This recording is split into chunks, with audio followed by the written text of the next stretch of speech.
एक बार एक गांव में हीरा नाम का बहुत ही गरीब व्यक्ति रहता था। उसके परिवार में उसकी माँ, पिता और उसकी छोटी बहन थी। वो मोची का काम किया करता था। उससे जो भी पैसा कमाता उसी से अपने परिवार का गुजारा चलता था। अरे भाई, जरा इस जूते को तो सिल देना, चलते हुए अचानक से फट गया। जी साहब, इसका तला अलग हो गया है, मैं अभी सील देता हूँ। अच्छा, थोड़ा जल्दी करो। हाँ, कितने रुपए लगेंगे ये बनाने में? वैसे तो 50 रुपए लगते हैं साहब, लेकिन अपनी इच्छा से जो दे दे। तभी वहाँ से दो व्यक्ति बात करते हुए गुजरते हैं और सभी का ध्यान उनकी बातों पर जाता है। तुमने सुना, कुछ दिनों से नेताजी गांव का दौरा करने आ रहे हैं। हाँ भाई, इसीलिए गांव में सफाई चल रहा है। रोज प्रधान के घर के आगे लोगों की बैठक लगी रहती है। जब भी कोई बड़ा व्यक्ति आता है, प्रधान सारे अच्छे काम तभी करते नजर आते हैं। कुछ नहीं भाई, ये सब भी एक दिखावा है। नेताजी प्रसन्न होकर कोई ना कोई इनाम घोषित कर देंगे, वो भी प्रधान की जेब में ही चला जाएगा। हीरा वहाँ बैठकर उन सब की बातें सुनते हुए चुपचाप अपना काम कर रहा था और सोचने लगता है। कोई भी आए, खैर हमें उससे क्या लेना देना। हमारे तो वही गरीबी के दिन और वही गरीबी की रात। गरीब चाहे कितनी भी मेहनत कर ले, ना तो उसके बारे में नेता सोचता है और ना सरकार। उस गांव का प्रधान बहुत ही लालची था। वो सरकारी काम के नाम पर पैसे ऐंठता और उससे अपनी जेब भर लेता था। उसने आज तक गांव या उसके गरीब लोगों के बारे में भी कभी नहीं सोचा। नेताजी का गांव के दौरे पर आना उसके लिए ऐसा ही एक पैसे ऐंठने वाला मौका था, जिसके लिए वो किसी भी हद तक जा सकता था। अगले दिन सुबह प्रधान अपनी गाड़ी में आता है। ये तुम जितने भी लोगों ने सड़क के किनारे अपनी दुकानें लगाई हैं, उन्हें जल्दी से जल्दी खाली कर दो। नेताजी आएंगे और ये देखेंगे तो उनके सामने गांव की क्या इज्जत रहेगी। सभी लोग प्रधान के सामने गिड़गिड़ाने लगती हैं। अगर वो अपनी दुकान वहां से हटा लेंगे तो फिर उनकी रोजी रोटी कैसे चलेगी। इस पर प्रधान गुस्सा होकर बोलता है, मुझे कुछ नहीं पता। अगर शाम तक दुकानें नहीं हटी तो मैं तुम जैसे लोगों से अच्छी तरह से निपटना जानता हूँ। प्रधान गांव के लोगों पर ऐसे ही अपना रौब जमाता है। इस पर हीरा को गुस्सा आ जाता है और वो सभी के सामने अपने हक में प्रधान से बोलता है कि वो यहाँ से नहीं हटेंगे। इस पर प्रधान के आदमी गाड़ी से उतरकर आ जाते हैं और हीरा को मारने लगते हैं। आप ऐसा क्यों कर रहे हैं? हमने आप लोगों का क्या बिगाड़ा है? तुम्हें तो मैं अभी सबक सिखाता हूँ। अब तुम्हारी सिर्फ दुकान यहाँ से नहीं हटेगी, बल्कि तुम इस गांव से भी निकाले जाओगे। ये बात सुनकर हीरा एकदम चौंक जाता है और परेशान हो जाता है। पता नहीं ये लोग और उसके साथ क्या करने वाले हैं। उसने अपने आप को एक बड़ी मुसीबत में डाल दिया है। प्रधान अपने आदमियों से कहकर हीरा का तुड़वा देता है और वे उसे धक्के मारकर गांव से निकाल देते हैं। कोई और है जो मेरे खिलाफ बोलना चाहेगा? इतना सब झेलने के बाद हीरा अपना सामान लेकर घर आता है और जो भी उसके साथ हुआ परिवार वालों को बताता है। वे ये सब बताते बताते रोने लगता है। कोई बात नहीं बेटा, दिल छोटा नहीं करते। जिनका कोई नहीं था उनके भगवान होते हैं। हम गांव के बाहर पुराने वाले घर में जाकर रह लेंगे। तुम देखना, कोई ना कोई रास्ता निकल आएगा। हीरा की माँ एक बहुत ही सहज स्वभाव की एवं पूजा पाठ करने वाली औरत थी। वो हीरा को समझा ही होती है कि तभी उन्हें अपने दरवाजे पर एक आहट सुनाई देती है और जब हीरा दरवाजा खोलता है तो वहाँ पर एक बूढ़े बाबा खड़े होते हैं। घर पर कोई है क्या? थोड़ी सी भिक्षा मिल सकती है? उस बाबा की ऐसी बात सुनकर हीरा की माँ अंदर से जाकर जो कुछ भी थोड़ा उसके पास सामान बचा हुआ था भिक्षा के लिए ले आती है। लेकिन वो कोई साधारण आदमी नहीं था, बल्कि बाबा के रूप में खुद देवता था। तुम्हारा बहुत बहुत धन्यवाद बेटी। ये लो, इस बाबा को भिक्षा देने के बदले तुम ये कुछ टमाटर के बीज रख लो। ये कोई साधारण बीज नहीं है। इससे तुम जो भी पेड़ लगाओगे और उससे जो भी चाहोगी वो सब मिलेगा। जी बाबा, आपका बहुत बहुत धन्यवाद।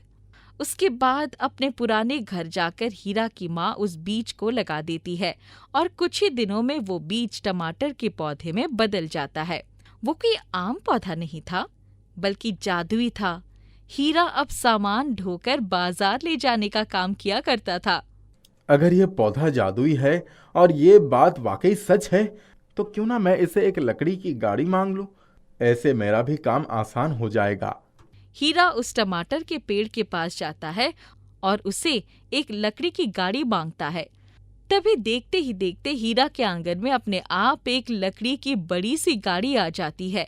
ये देखकर अब हीरा सोच में पड़ जाता है कि क्यों ना गाड़ी के साथ साथ मैं एक बेल भी मांग लूं। टमाटर के पेड़, लकड़ी की गाड़ी के साथ साथ मुझे एक बेल भी दे दो। जैसे ही हीरा टमाटर के पेड़ से बेल मांगता है, देखते ही देखते वहां एक बेल प्रकट हो जाता है। अब हीरा अपना सामान इसी बेल गाड़ी पर लाद कर शहर ले जाया करता था। ये गाड़ी वो बेल दोनों ही जादुई थे। कितना भी सामान लादने पर ना बेल थकता था और ना गाड़ी पर खरोच भी आती थी। ये लो, चारा खा लो। बैल गर्दन हिलाकर खाने को मना कर देता है। मैं तुम्हें 2 दिन से चारे खिलाने की कोशिश कर रहा हूँ, लेकिन तुमने अब तक एक दाना तक नहीं खाई। कहीं ऐसा तो नहीं कि जादुई होने के कारण तुम खाना खाए बिना ही रह सकते हो? जादुई टमाटर के पेड़ के आने के बाद हीरा की जिंदगी में सब सही चल रहा होता है। देखते ही देखते वो उस गांव, वो शहर का सबसे अमीर आदमी बन जाता है। वो उस जादुई बैलगाड़ी की मदद से अपना व्यापार चारों तरफ फैला लेता है। साहब, आपको नेताजी ने खाने पर बुलाया है। ठीक है, मैं चला जाऊंगा। जरूर उन्हें व्यापार सिलसिले में कुछ बात करनी होगी। अगले दिन जब हीरा नेताजी से मिलने जाता है तो वहां पर प्रधान भी मिलता है। प्रधान हीरा की कामयाबी देखकर जलने लगता है। इनसे मिलो प्रधान, ये शहर के जाने माने व्यापारी हीरा हैं। जी नेताजी, इन्हें तो मैं अच्छी तरह से जानता हूँ। प्रधान जलन के कारण मन ही मन सोचता है, ये जूते सिलने वाला मामूली सा मोची एकदम से इतना अमीर कैसे बन गया? कुछ तो गड़बड़ है, पता लगाना पड़ेगा। अगले दिन प्रधान अपने कुछ आदमियों को लेकर हीरा के घर पहुंच जाता है। वो हीरा के घर किसी नेक इरादे से नहीं आया था। अभी तुम सबको मजा चकाता हूँ। बड़ा व्यापारी बनता था ना नेताजी के सामने, एक जूता सिलने वाला अब हमारी बराबरी करेगा। लेकिन जैसे ही प्रधान हीरा के घर के अंदर पांव रखता है, वो जोर से गिर जाता है। उसके बाद बेल अपनी रस्सी से खुल जाता है और प्रधान और उसके आदमियों को मार मार कर बुरा हाल कर देता है। वो लोग डर के मारे वहां से भाग जाते हैं। उस टमाटर पेड़ ने ही हीरा, उसके परिवार की जान बचा ली थी। गरीब की जादुई ड्रैगन फ्रूट। कुसुमपुर गांव में किशोरी लाल नाम का एक गरीब व्यक्ति रहता था, जो अपने खेतों में उगे ड्रैगन फ्रूट को ठेले पर बाजार ले जाकर बेचा करता था। किशोरी लाल के 2 संतान थे, एक लड़का और एक लड़की। उसके बेटे का नाम शिवम था और बेटी का नाम सुरभि। उसकी बेटी सुरभि की गांव के प्रधान के बेटे के साथ शादी तय हुई थी। एक बार किशोरी लाल ने अपनी बेटी सुरभि को बुलाया और उससे कहने लगा, बेटी, तुम्हें दहेज में क्या चाहिए? पापा, मुझे तो बहुत सारी चीज चाहिए, जैसे ढेर सारे कपड़े, जेवर, और मैं चाहती हूँ कि मेरी शादी में विभिन्न प्रकार के पकवान भी बने। ठीक है मेरी बेटी, जैसा तू कहती है वैसा ही होगा। पर पिताजी, इन सब में तो ढेर सारे पैसे लगेंगे। इतने पैसों की व्यवस्था कैसे होगी? अरे, तू इसकी चिंता क्यों कर रही है? तुम्हारी शादी के लिए तो मैंने पहले से ही पैसे जोड़ के रखे हैं। विवाह में किसी भी चीज की कोई कमी नहीं होगी। ये सुनकर सुरभि मुस्कुराते हुए अंदर चली जाती है। उसी गांव में दीपेश नाम का लड़का रहता था। शिवम और दीपेश की जरा भी नहीं बनती थी। वो दोनों हर वक्त लड़ते थे। कुछ दिनों पहले ही दोनों की लड़ाई हुई थी। उसी का बदला लेने के लिए दीपेश मौका ढूंढ रहा था और इधर देखते ही देखते सुरभि की शादी का दिन करीब आ रहा था। अब शादी में कुछ ही दिन बाकी थे।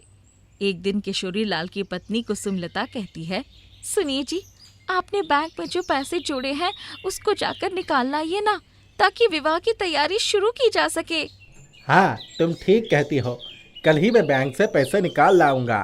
अगले दिन किशोरी लाल पैसे लेने के लिए घर से निकल पड़ता है। तभी बाहर खड़ा उसका बेटा शिवम कहता है, पिताजी, आप कहाँ जा रहे हो? अरे बेटा, मैं बैंक से पैसे निकालने जा रहा हूँ। शादी की तैयारी के लिए पैसों की जरूरत है। मैं बैंक की तरफ ही जा रहा था। तुझे कुछ काम है क्या? नहीं, कुछ नहीं, मैं तो ऐसे ही पूछ रहा था। ये बात वहाँ खड़ा दीपेश का मित्र कमलेश सुन लेता है और दीपेश को जाकर सारी बातें बताता है। कमलेश, तूने तो ये बहुत अच्छा काम किया है। मैं तो कब से इस मौके का इंतजार कर रहा हूँ। कमलेश, कैसा हो? अगर हम शिवम के पिता से सारे पैसे छीन लें, ये शादी तो रुक ही जाएगी। ऊपर से उस शिवम और उसके परिवार की भरी सभा में पूरे परिवार की बदनामी हो जाएगी। ये तो बहुत अच्छा दिमाग लगाया है तूने। चलते हैं। ऐसा कहकर दीपेश और उसका मित्र दोनों मुंह पर कपड़ा बांधकर किशोरी लाल के पीछे जाते हैं। किशोरी लाल बैंक से पैसे निकालकर अपने घर की ओर बढ़ ही रहा था कि तभी दीपेश और उसका दोस्त पीछे से आते हैं और किशोरी लाल के हाथ से पैसों का बैग छीनकर भाग जाते हैं।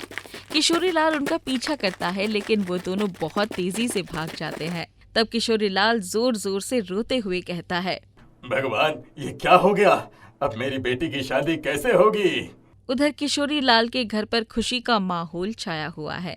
किशोरी लाल रोते रोते अपने घर पहुंचता है। किशोरी लाल को ऐसी हालत में देखकर सब चौंक जाते हैं और किशोरी लाल की पत्नी कुसुमलता घबराती हुई उससे पूछती है, क्या हुआ? आपकी ऐसी हालत कैसे हो गई और आप इतना रो क्यों रहे हो? लुट गए, हम बर्बाद हो गए। लुट गए? आप ये क्या कह रहे हो? मैं बैंक से पैसे लेकर आ ही रहा था कि दो लुटेरे मेरे पैसे लेकर भाग गए। हे राम, ये क्या हो गया? अब हमारी सूरवी की शादी कैसे होगी? कुसुमलता के चिल्लाते ही मेहमानों में हलचल मच गई और जैसे ही मेहमानों को सारी बातें पता चली, वो सारे अपने अपने घर चले गए। चारों तरफ गम का माहौल छा गया। किशोरी लाल से ये सब देखा नहीं जा रहा था और वो बाहर निकलकर अपने खेत की तरफ आ गया। किशोरी लाल वहाँ बैठकर जोर से रोता रहता है। तभी अचानक खेत से आवाज आती है, किशोरी लाल, किशोरी लाल। उसे लगा कोई उसे बुला रहा है, पर जब उसने चारों तरफ नजर घुमाया तो आसपास कोई भी नहीं था। थोड़ी देर यहाँ वहाँ देखने के बाद उसे एक ड्रैगन फ्रूट दिखाई देता है। किशोरी लाल, मेरे होते हुए तुम क्यों परेशान हो रहे हो? मैं एक जादुई ड्रैगन फ्रूट हूँ। मैं तुम्हारी मदद करने आया हूँ। लेकिन तुम मेरी मदद क्यों करना चाहते हो? तुम्हें शायद याद ना हो, पर कुछ दिन पहले तुमने एक भिखारी को भरपेट भोजन करवाया था। वो कोई भिखारी नहीं, बल्कि एक महात्मा साधु थे। तुमसे प्रसन्न होकर तुम्हारे कर्मों के फलस्वरूप वो मुझे तुम्हारे खेत में छोड़ कर गए हैं। और मुझे कोई साधारण ड्रैगन फ्रूट समझने की भूल मत करना। मैं एक जादुई ड्रैगन फ्रूट हूँ। पर तुम कैसे मेरी मदद करोगे? तुम मुझे अपने साथ घर ले चलो और मिट्टी के बर्तन में रख दो। ऐसा करते ही वो मिट्टी का बर्तन सोने में बदल जाएगा। तुम उन्हें बाजार में बेच देना। उसके बदले में जो भी पैसा मिलेगा, उस पैसे से अपनी बेटी की शादी धूमधाम से करवाना। किशोरी लाल जादुई ड्रैगन फ्रूट की बातें सुनकर खुश हो जाता है। उसको अपने साथ ले जाता है। घर पहुंचकर अपनी पत्नी को कमरे में बुलाकर सारी बातें बताता है। फिर घर के सारे मिट्टी के बर्तन एक जगह इकट्ठा करता है और एक एक करके सारे बर्तनों में जादुई ड्रैगन फ्रूट को रखता है। जादुई ड्रैगन फ्रूट को रखते सारे मिट्टी के बर्तन सोने के बन जाते हैं। किशोरी लाल की पत्नी ये देखकर दंग रह जाती है। किशोरी लाल दोबारा सभी मेहमानों को आमंत्रित करते हैं और अपने घर पर फिर से शहनाया बजने लगती है। फिर से चारों तरफ खुशियों का माहौल छा जाता है। किशोरी लाल और शिवम सुरभि की शादी बहुत ही धूमधाम से करते हैं और सुबह शिवम खुशी खुशी अपने बहन को विदा कर देता है। उसकी बहन को विदा करते देख दीपेश हैरान रह जाता है। उसे तो अपने आंखों पर यकीन ही नहीं हो पा रहा था और वो खुले मुंह हैरान होकर देखता ही रह गया। महेश गांव से शहर आया था काम की तलाश में। वो 14 साल का था। भाई, आपके पास मेरे लायक कोई काम है?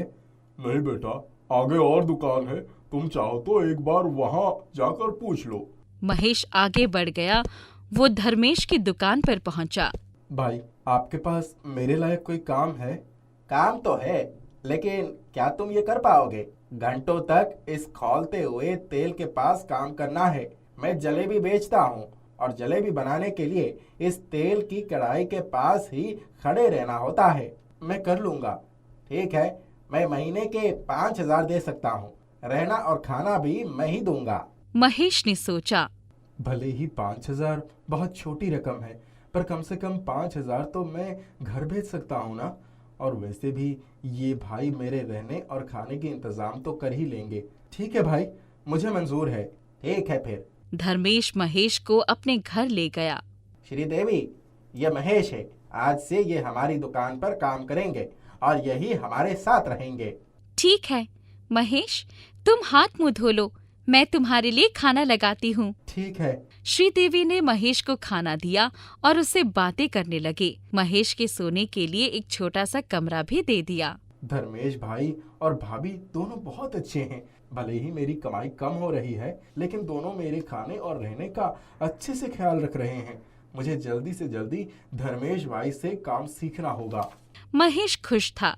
अगली सुबह महेश और धर्मेश दोनों दुकान पर पहुंचे। महेश ने दुकान में झाड़ू लगाई और धर्मेश जलेबी बनाने की तैयारी करने लगा। देख महेश, रोज इस कढ़ाई को अच्छे से साफ करना और इसके बाद ही इसमें तेल डालना। जी भैया। धर्मेश ने कढ़ाई साफ की और उस बड़ी सी कढ़ाई में ढेर सारा तेल डाल दिया। अब इस तेल के खौलने तक का इंतजार करना। तब तक मैं जलेबी के लिए मैदा घोल लेता हूँ। धर्मेश ने महेश को जलेबी का मैदा घोलना सिखाया। अब बारी है सबसे मुश्किल काम की। इस मैदे के घोल को तेल में छोड़ना, ये कला है। महेश कढ़ाई के नजदीक आया। बाप रे, ये तो बहुत गर्म है। हाँ, इसका एक भी छींटा इंसान के शरीर को जला सकता है। बाप रे। धर्मेश ने बड़ी सावधानी से आटे को तेल में छोड़ा। ऐसे ही दूरी बना के चम्मच से धीरे धीरे मैदे को तेल में छोड़ना, वरना तेल का छींटा उड़ेगा।